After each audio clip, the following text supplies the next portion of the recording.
This one time in Russia, my wife and I got hungry. Russia was never top of mind when I thought of where I'd go for my next vacation. So, when I had a work opportunity to teach a course, Jessica decided to hop on board, we'd add a week, and take a look around. Having grown up in the 70s and 80s, to stand in Red Square would be so weird, and it was. Seeing as how we travel for food, Russia provided a particular challenge, and we were ready to dig deep and find those culinary gems. Funny thing about Russia, if breakfast eateries do exist, they are completely hidden. That is, except if we wanted to cave and eat an Egg McMuffin. We didn't. So we walked, and we walked, and walked, got hungry, and then we got mad.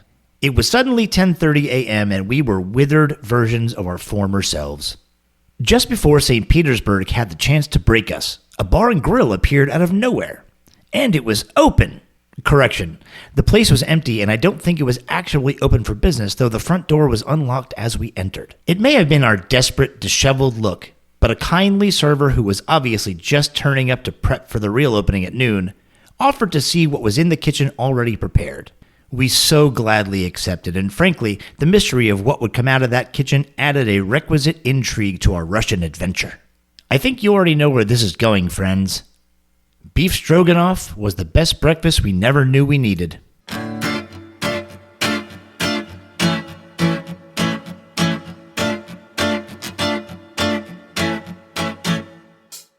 My name is Howie Southworth. I travel, I eat, I cook, and then I write fancy words about all of it. My cookbooks are loaded with wild stories and fabulous bites, and I've shared plenty of my own adventures. But now, I want to hear somebody else's for a change. Sauced in Translation is a timely podcast spanning the globe of food, spinning tales of lavish meals and epic gastronomic failure. Join us for some well-deserved armchair globetrotting. Let's get saucy. My guest today is Linda Pelaccio. Linda is the host and producer of A Taste of the Past on Heritage Radio Network. On the show with a variety of academics, writers, and other food folks of note, she explores history through the lens of food. A culinary historian by trade, Linda dives into sundry topics such as Winston Churchill's personal chef, the industrialization of meat, foodways of the Basque region, and the origins of the coconut. She's even had me as a guest talking about Chinese street food. Can you imagine? Here's our chat. Linda, you are one of the loudest voices of my nerdiness. Back in culinary school, when I decided that being a chef was the hours alone would kill me, I decided that doing a deep dive into food history was going to be my thing. Your podcast seems to follow my train of thought more often than it doesn't. One eerie example was your latest episode.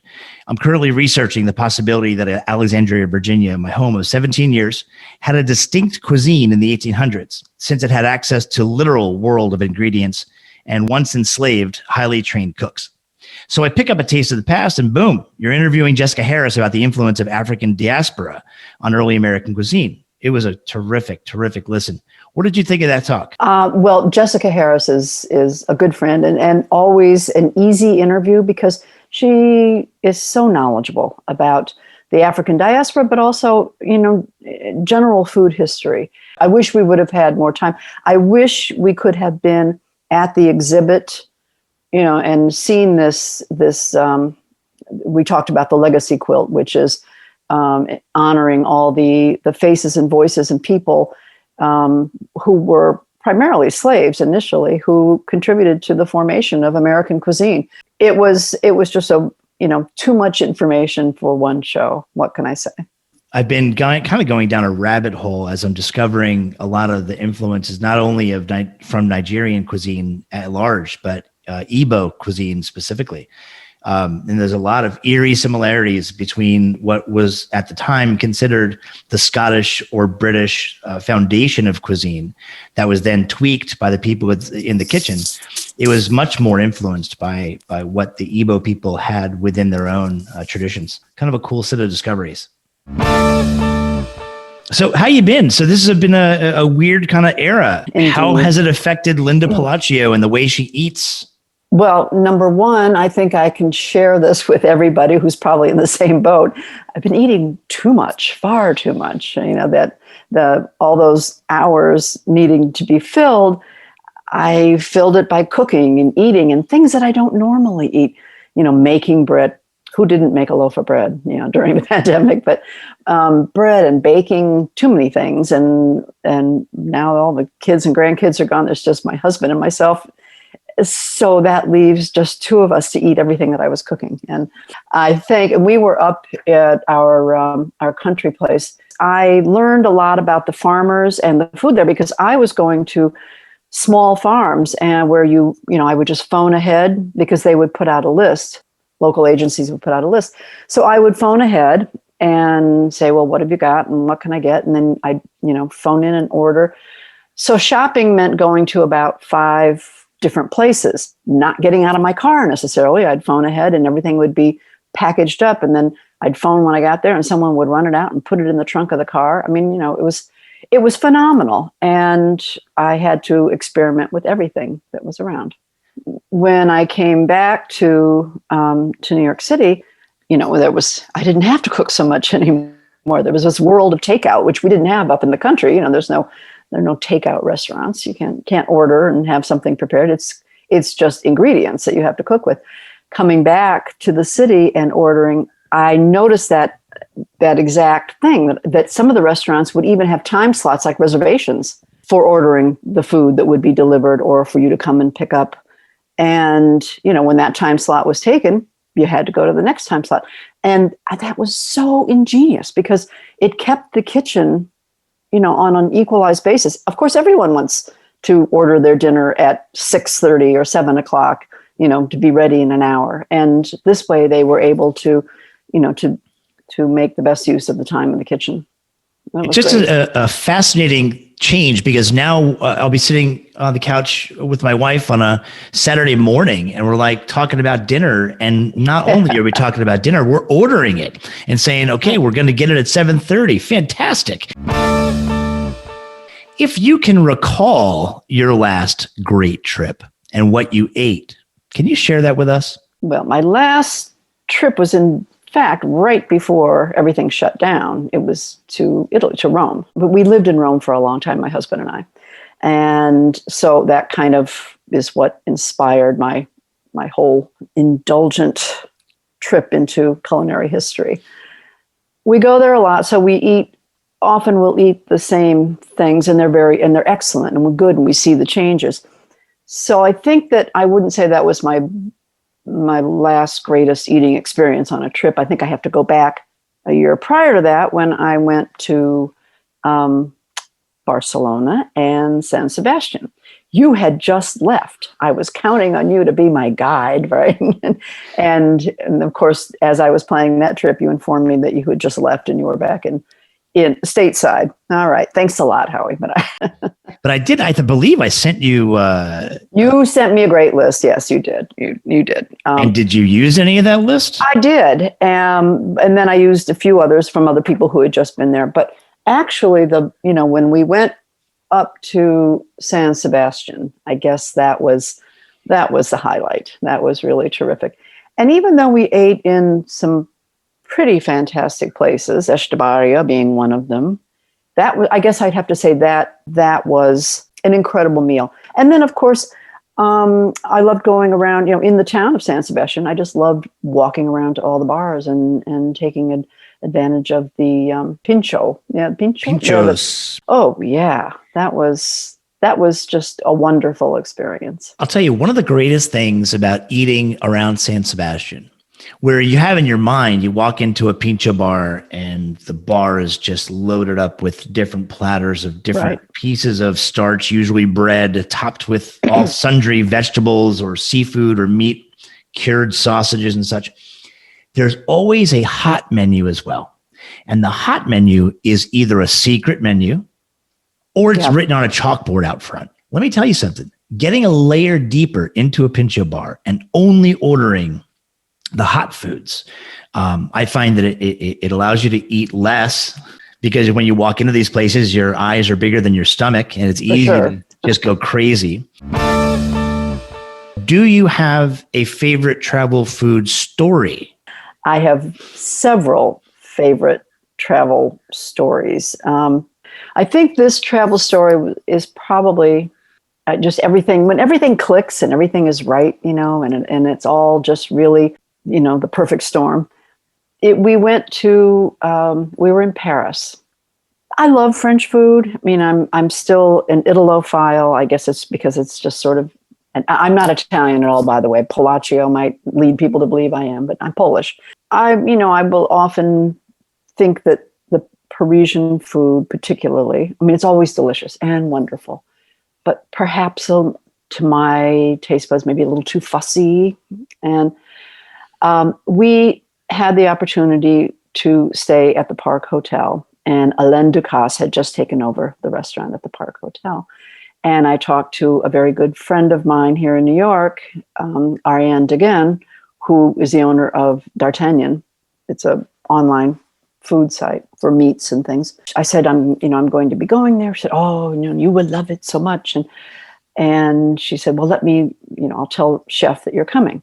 Oh, okay. I never say no to that. So there we were, and we were sitting in this gorgeous, I mean, anyone who has not had feel like royalty when they've gone to a restaurant, we felt like royalty. You walk in and there's a whole line of chefs, it's like that, hello, hello, hello, hello, hello, all the way down the line, and you greet each one of them. And then we're sitting at this phenomenal, beautiful table in this gorgeous room. I mean, it's just probably the most beautiful dining room I had ever been in. And there were all these international bigwigs sitting all around us who were probably princes from other countries. I don't know. And here we were, the Americans, coming to spend their bucks at this, this fancy place. But they treated us like, we had crowns on our head. They treated us like royalty. And it was really, truly a phenomenal dinner. And I ordered things that I would not have ordered any other time, like fat on fat. That was one of the dishes I ordered. I mean, it was called something quite beautiful, like, lard on lard. I mean, but it was the pork belly cooked in other type of lard with some sliced other lard on the plate. Did I finish? No, I could not finish it. I mean, even though the portion was small, but it was a wonderful taste experience. It was really incredible. Now let's get back to the wine. My husband had something clearly very special in mind that he wanted to order for the wine. And I said, well, let's talk about it. So we talked about it, and I said, yeah, I think you're right. And, I can't even go back to what in particular it was, but then he talked to the sommelier, who said, yes, but I think maybe you would want, and then the sommelier brought what his suggestion was. And my husband took a taste of the wine, and he said, and he said, I'm sorry, this just doesn't please my palate. It's not what I had in mind. Oof, not a comfortable conversation. Not at all. And I said, oh boy, here goes our great experience, right? And this was, early on in the dinner.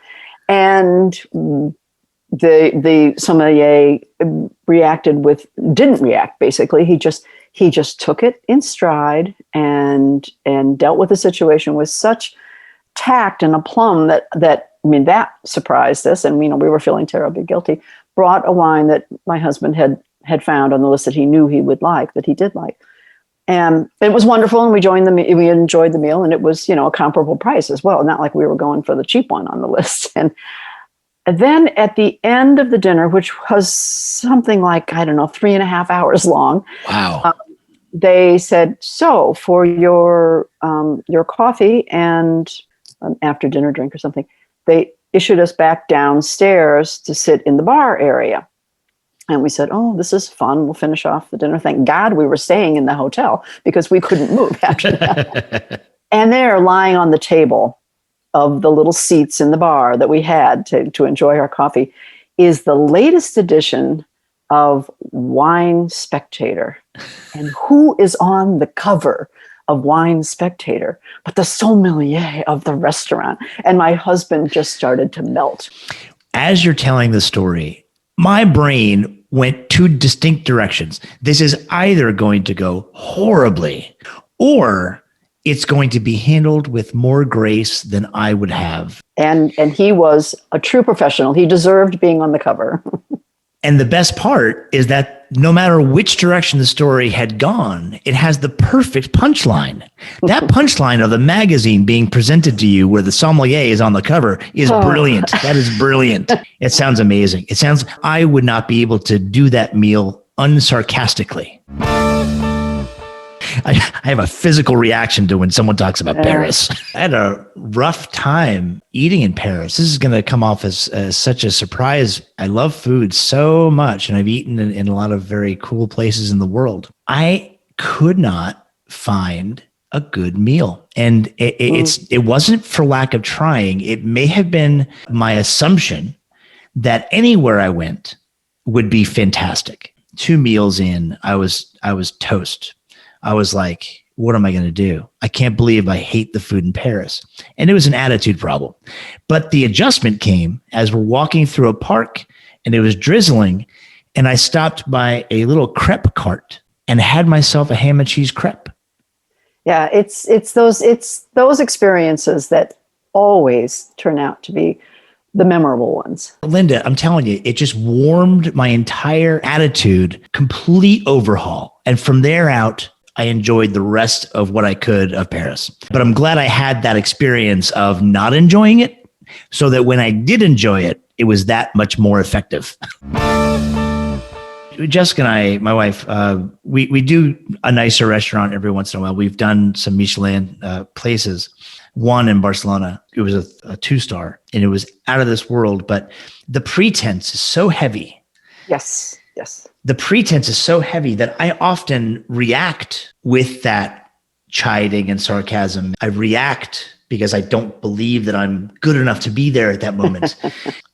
The 2-star meal that we had was at the Meridian Hotel. It was a restaurant called Moments, and it was a Catalan menu, but it was 2-star Catalan food, which is kind of funny. In my mind, it's the opposite of Catalan food. If Catalan food could get negative stars, it would gladly take them because it is a peasant cuisine. It is a humble cuisine. So what the chef was very creatively doing, taking things that were very, very rudimentary and Michelining them up, which was a crazy experience. And for that, from an anthropological culinary perspective, I appreciated the experience.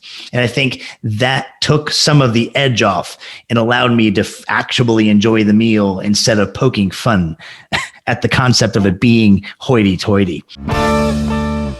How did you work off your meals in Paris? Or how do you tend to walk off your meals anywhere you travel? Walking, as you just said, walking. I mean, just there, usually we're someplace where we have so many destinations, some places we want to see. And we had not traveled to Paris, but one other very, very brief time. So we had to see everything. It's like mentioning Paris, opening this old wound. But like after that magical crepe in the park in the light rain, the next morning we get up and we're going to walk up Sacré-Cœur. It is driving rain. And just freezing. So it's as if the gods saw me starting to be happy with my experience in Paris and said, F you, right? We're going to go see Sacré. We had to go see Sacré-Cœur. And we didn't stand in line to go into the church. We went to the rooftop, which was fantastic. But again, out into the cold rain. But we sat shoulder to shoulder in the smallest bistro we could find. And I had the best cassoulet. I went from like very miserable to like the happiest kid in the world once that cassoulet hit the table. Well, you asked me what my best travel experience was. You didn't necessarily say best meal, because I have to say that similarly, the small little bistro meals, something that we just happened upon and didn't make reservations far in advance, were always the best. Do you have a worst food travel story? It may not qualify as worst. Bizarre, maybe. We were in Italy we lived in Rome for 5 years. During that time, we didn't have a penny to our name, so we didn't travel around a whole lot at that time. That was way back when. And we had to go to Naples a couple of times. This one time we had to go to Naples, finally had a car after many years of, bussing it.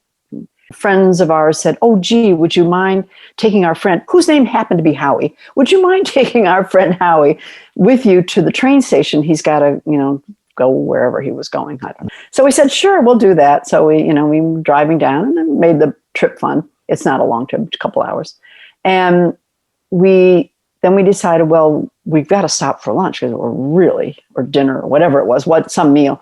Well, we stopped and we said, "Oh, we wanted to go and see as far as we could on Mount Vesuvius." So we're driving up this trail to Mount Vesuvius. Oh, we'll probably pass something along the way. What? Not at that time. We didn't pass a whole lot. So sure enough, there was this sign, and it's for an osteria, which used to mean, a place to stay and a place to eat. But this was just a place to eat, and had probably at one time was a neon sign, but it wasn't on. I said, "Well, I don't even know if they're open. Let's go check." And sure enough, they're open. And at one table, there's a lot of noise coming, and it's a table of nearby priests or monks or seminarians or something, and you figure, oh, if they're eating in the place, it's probably good, right? And they're all raising a ruckus. So we said, okay, we're going to go in, we're going to eat. So we sit down. We don't have much money, but how much can a bowl of pasta cost, right? So you walk in, and we're going to get the basics. Yeah, give us a bowl of pasta with, well, what, like pasta with what? The little old lady comes out to take our order. Old and little. In Italy, that's just a shock. Yeah, right.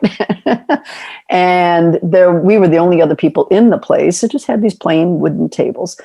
And we said, yeah, okay, spaghetti. I have some spaghetti. Okay, spaghetti. And with amatriciana sauce or just plain tomato. I have tomato sauce. I said, okay, just tomato sauce. And bring it, we're hungry. And we said, and maybe in the meantime, you could bring us some bread. We're really hungry. And she got this shocking look on her face. Bread? We said, yeah, like a big loaf of casareccia, which is just home style bread. They're eating over there at that table. Oh, no. I signore, I padre. They brought their own bread to the restaurant. And I went, ooh, this might not be a good experience. They had to bring their own bread to the restaurant. So we sit there, we wait, maybe it'll be okay. She had wine. So we said, fine, bring on the wine. We're drinking wine, figure after a couple glasses, we won't care so much. We waited and nothing happened. Nothing arrived. And so finally, the guys kind of cajole me. You go in the kitchen, you find out what's going on. So I said, all right. I get up, I go into the kitchen, and there are just these two little old ladies. So there's another one back there, and she's all in black, and they couldn't have been more than 4 feet tall. And they're all very confused and saying, we're not sure what we should. I said, is there a problem for our spaghetti? Oh, well, the spaghetti's cooking, but we're not really sure. And then here's the can of tomato. I said, do you need help opening the can? Oh, yes. There I am standing at the kitchen counter, opening the can of tomatoes for these women. And I said, well, do you have some olive oil? And they said, oh, yes, we have some. So basically, I made the meal for us and then took it back out. We never quite, and by the time we polished off all the wine that they kept bringing out, I don't even remember whether they actually served food in this restaurant, or the sign was an old one that was just still there, and the priests just come and always have their lunchtime meal there. Whatever it was, by the time I finished it, brought it out, it was passable. It was good. It was weird. And we didn't have bread to start out the meal anyway. It didn't matter, but we ate our pasta, drank more wine than we should have, and then made our way back down the mountain. I kind of felt at some point during that story that you were going to reveal that it was just one of their houses. It might have been. Here this American woman walks in and says, we're going to have you give us pasta. And she's like, okay. Now you can go all the way up to the top crater on Vesuvius. It's a lot of fun. When we got up there, though, my younger son, who's now 11, saw the steam coming out of the crater, which of course is always steam coming out of the crater. It didn't take me by surprise, but he's like, this thing is going to blow. So I, played along a little bit and we were like, okay, so if it were to blow, where would you run to? And so we're like, getting all scientific about it. Well, the wind is going this way. The slope on this side is this steep and we can run this fast. Are you familiar with Eddie Schoenfeld? Sure. I know Ed. Okay. Yeah. Ed and Elisa visited Barcelona. He let me know they were going to be in town. He showed up the day before we were supposed to go to Naples. And I was like, yeah, I'm going to Naples with the family this weekend. He's like, hey, Elisa and I just got back. And I was there talking to this writer his job is to travel around Italy writing about the best pizzas. He just published his new list of Naples, and I'm going to put you in touch. And so my family and I decided that we were going to take Arturo's list and exclusively eat pizza, breakfast, lunch, and dinner. And so we did. We had 3.5 days. We had 11 or 12 meals, each of them going through Arturo's list. And my God, they call Naples the pizza capital. It truly, truly is. Tell me you went to Da Michele's. Oh, of course. The funny thing about Da Michele's is this a classic place in Naples where they have two pizzas. They have a margherita and they have a marinara. And the marinara is exactly as it sounds, is just a pizza with no cheese and just a marinara sauce. And let me tell you something. That was a conversion, that meal. That converted me. Marinara pizza is great if the sauce is great. But the other thing about Da Michele is the dining room is tiny. They do two things in the world, margherita and marinara. And you wait because there's no reservation system. You just show up. And the street in front of this place is consistently a parking lot of people. Right. And you wait till the guy says your name at the door, and then you go in and they have the pizzas ready already. They're just flying out of a 90-second oven, and you sit, you eat, you leave. So we were there, 20 minutes. And I have to say, pizza outside of Naples, I don't care if you follow it to a T, and if you have a 950-degree oven, it doesn't taste the same outside of Naples. It just is special. No, it doesn't. They could get close, but they never get it on the nose. Okay, so Linda, we have reached the time of the show where I give you 5 fill in the blanks. Blank will be my last meal. Pasta. You're going to have to make it yourself. I have to make it myself, right? But then I always do. It's my default meal when there's nothing else in the house to make. There's always pasta. There's always olive oil, I cook blank to impress people. The flip answer would be pasta because I do. But it'll be something unusual that they may not have heard of or don't do as well. But the other thing is perhaps a risotto with porcini. It's because so few people understand true risotto. And so I make it and they go, and I said, it's like soup. Yeah, it's risotto. Yeah. I think you're like me as a cook where I cook to tell a story. I cook to be evocative. That's the reason I'm in the kitchen in the first place, so that you can cook something interesting enough to carry a conversation should nothing else come up. That's true. You're absolutely right. I cook blank to comfort myself. Probably falling back on my Polish roots, it would potato soup. What would distinguish a Polish potato soup from other potato soups?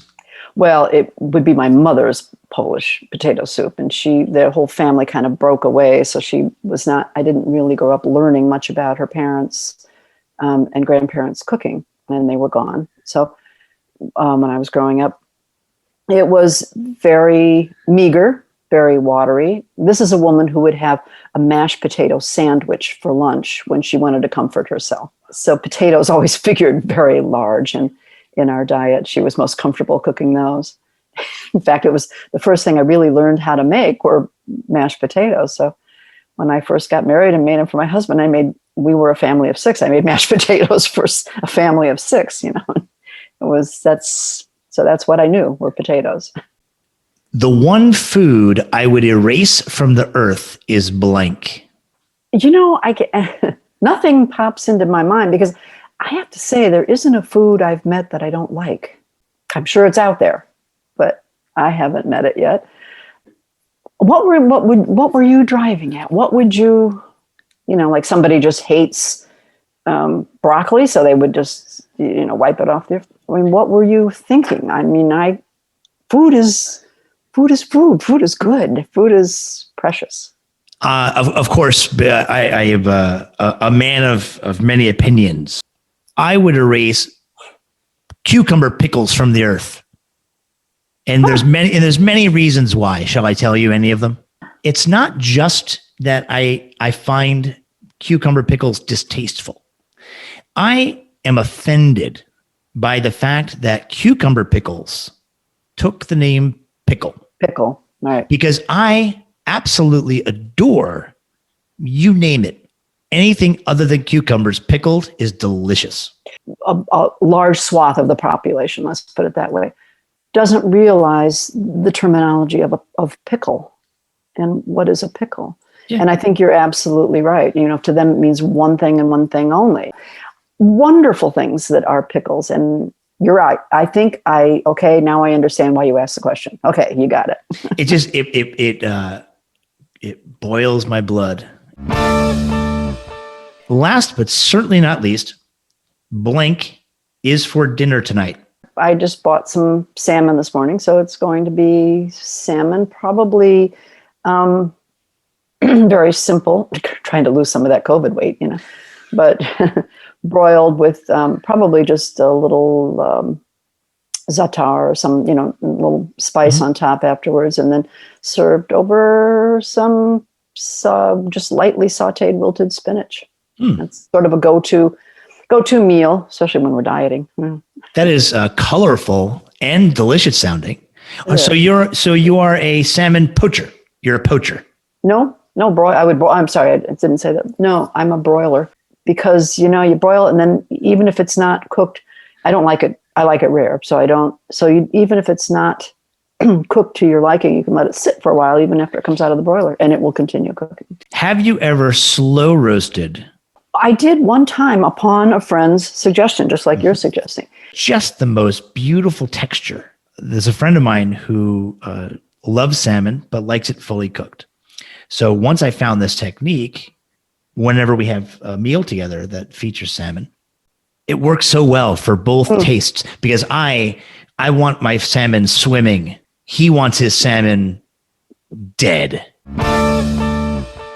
So Linda, what's next? What's your next Taste of the Past going to be about? What's coming up for you? I'm going to be talking to Beatrice Ughi.